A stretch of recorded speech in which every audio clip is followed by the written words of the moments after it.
At least 58 people dead across 5 states as Hurricane Helene and its remnants make their deadly march north.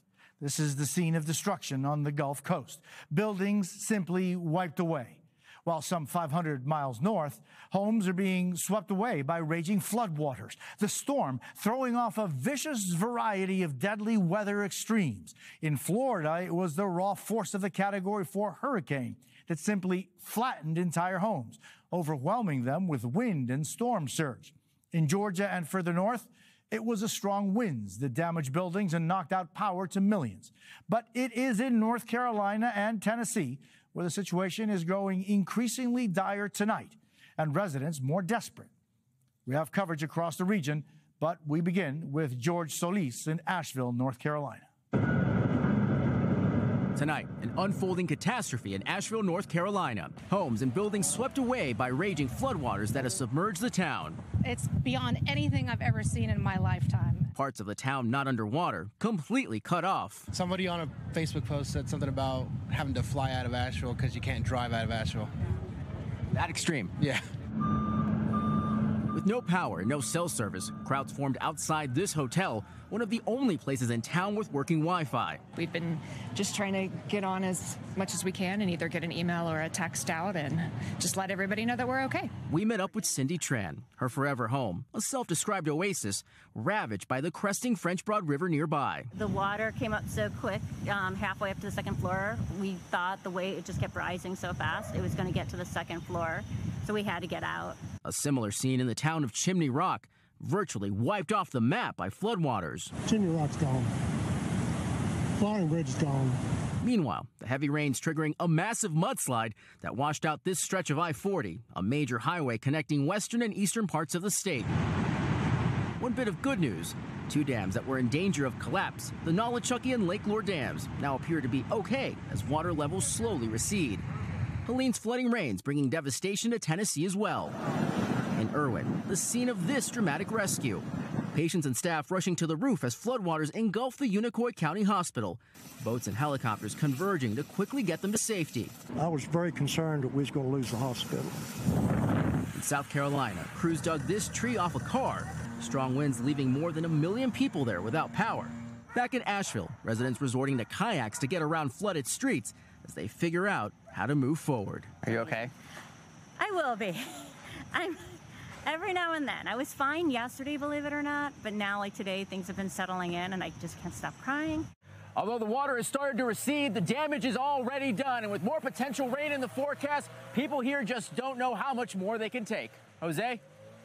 George Solis in Asheville, thank you. In Florida, the Tampa Bay area has been torn apart by Hurricane Helene. Parts of the Big Bend nearly wiped off the map, and the Berry Islands just off the coast, some are cut off and running low on clean water. Marisa Parra made it to one of those islands.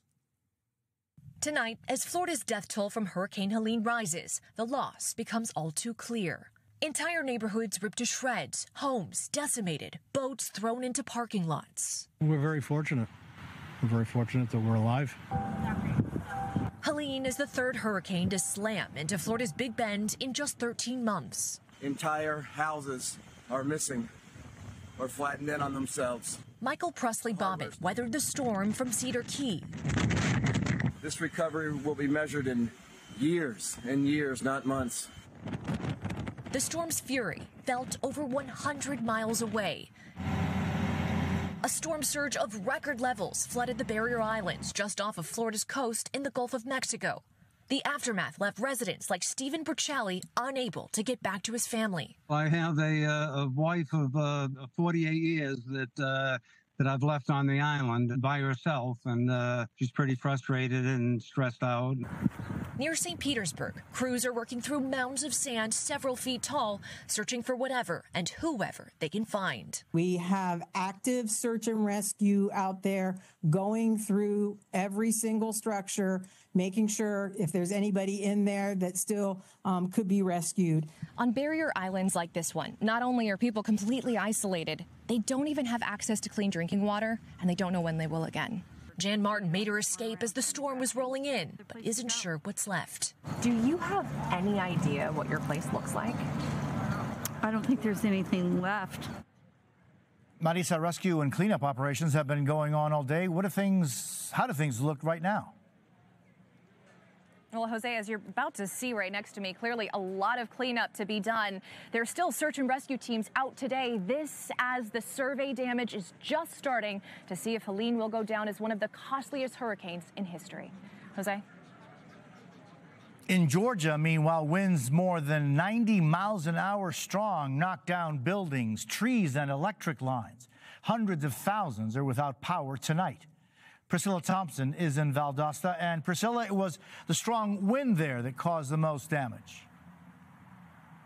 Absolutely, Jose. Those hurricane-force winds decimated parts of this community, ripping off the entire brick wall of this building and part of the roof here in this historic building that housed dozens of businesses. The death toll right now stands at 17 people killed in Georgia. The governor saying that it looks like a bomb went off across the state. Today, many people turning to food distribution sites for ice and water as more than 700,000 here are without power, and officials say it may be weeks that people are left in the dark. Jose? Priscilla Thompson in Valdosta, thank you. And turning now to our other